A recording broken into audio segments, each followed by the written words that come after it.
Bonjour les amis, nous retrouvons notre évangile de Luc, le Luc du dimanche. Donc nous sommes au chapitre 15, les versets 1 à 10, puis 10 à 32. Je vous préviens, c'est un évangile qui est très long, donc on va couper un peu dans la lecture de cet évangile pour ne s'attacher qu'une partie importante, parce qu'en fait c'est un évangile qui nous donne 3 paraboles. Et si on voulait toutes les lire dans l'entier, d'une part, ça serait long, d'autre part, ça serait pénible, et d'autre part, ça perdrait probablement l'efficacité. Car si le lectionnaire a choisi de mettre les 3 ensemble, c'est bien pour essayer d'en dégager un enseignement commun. Alors, le contexte, n'est-ce pas, c'est toujours, c'est une situation qui est habituelle, hein, c'est des collecteurs d'impôts, des pêcheurs qui discutent avec Jésus, et bien entendu des pharisiens, des scribes qui disent « mais comment fait-il pour aller discuter avec des gens aussi méchants et peu fréquentables ?» Et donc c'est en réponse de cela que Jésus va leur dire 3 paraboles. Alors la première de ces paraboles, vous allez les voir, on les connaît à peu près toutes. Hein. La première de ces paraboles, et vous savez, c'est la fameuse parabole du berger qui a 100 brebis, qui en perd une, et vous vous rappelez, il a fermé les 99 brebis dans un enclos, il va chercher la dernière, jusqu'à ce qu'il la retrouve, il la ramène sur ses épaules, et là, donc je vous lis la partie, je vous le déclare, c'est ainsi qu'il y aura de la joie dans le ciel pour un seul pécheur qui se convertit, plus que pour 99 justes qui n'ont pas besoin de conversion. Vous vous souvenez, c'est un message qui est adressé aux Juifs, et pour insister sur l'importance de la conversion.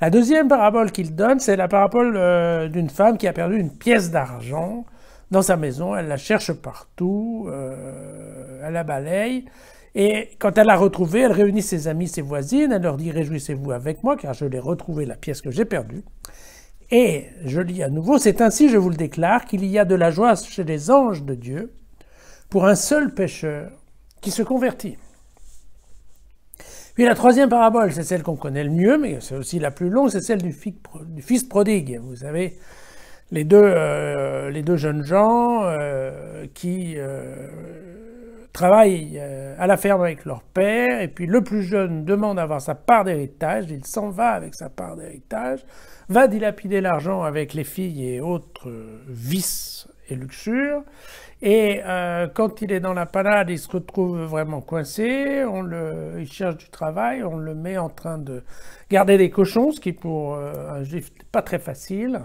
et à la fin, en effet, il en a marre et il rentre à la maison, et il demande pardon à son père, et en fait, son père lui fait un accueil complètement royal.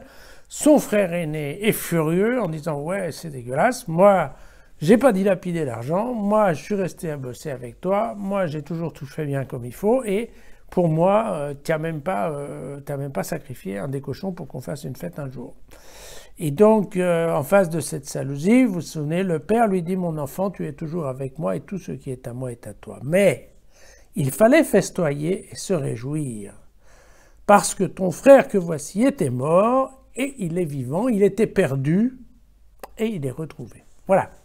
Donc vous voyez, ces 3 paraboles, en fait, ont exactement le message qui est la joie de retrouver quelqu'un ou quelque chose qu'on avait perdu. Le berger retrouve sa brebis, la dame retrouve sa pièce de monnaie, et le père retrouve son fils. Donc vous voyez qu'il y a vraiment une similarité.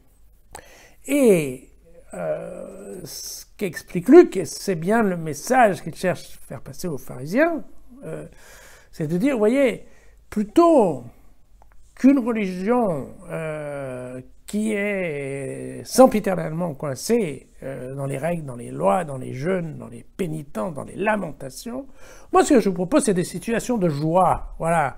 Chaque fois qu'il y a un type qui comprend et qui vient à la foi en Jésus-Christ, eh bien, voilà, c'est de la joie. Il y a de la joie. Dieu est content à chaque fois qu'un homme se convertit. Et c'est une joie qui est à partager, hein, à partager ou par les 99 brebis qui étaient restées dans l'enclos, ou par les voisines de la dame, ou par le jeune frère, pourquoi pas? Parce que voilà, à la fin, c'est ça. Ce qui compte, c'est de se retrouver. Et c'est de se retrouver, évidemment, dans le royaume de Dieu, c'est-à-dire sur la base d'une vraie foi, d'une foi de l'amour, hein, pas de la loi de la Torah, mais de la loi de l'amour. D'accord? Et donc, c'est en effet, donc c'est ce message que nous donne Luc aujourd'hui. C'est vrai, d'ailleurs, on dit bien qu'on connaît la vraie valeur des choses une fois qu'on les a perdues. Et voilà, et ce que Luc nous dit, oui, c'est vrai. Et en plus de ça, vous voyez, chaque fois qu'on les retrouve, eh bien, c'est vraiment l'occasion d'une joie, au moins à la mesure de la peine qu'on a eue à les perdre. Et voilà, et je pense que c'est en effet, donc c'est un passage qui est assez intéressant. Nous sommes dans un monde où beaucoup de choses se perdent, hein. Entre autres la bonne éducation, mais pas que. Non, c'est vrai qu'on est dans un monde où ça va vite, où on comprend plus tout bien. En tout cas, les gens de mon âge ne comprennent plus forcément comment ça fonctionne.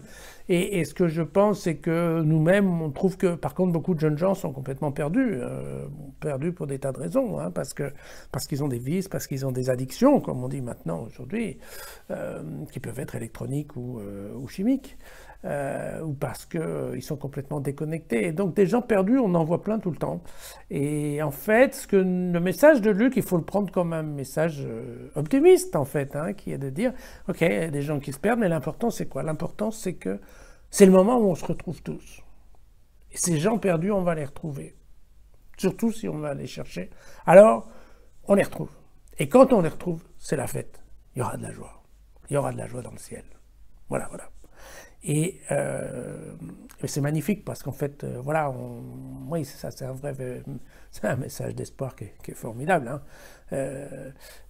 C'est un message qui nous dit, ok, qu'est-ce qui se passe dans la vie? L'important, c'est quoi? C'est qu'à la fin, on se retrouve, et c'est vraiment la seule chose qui compte. Voilà, se retrouver ensemble un jour, dès que possible, quand ce sera possible, se retrouver.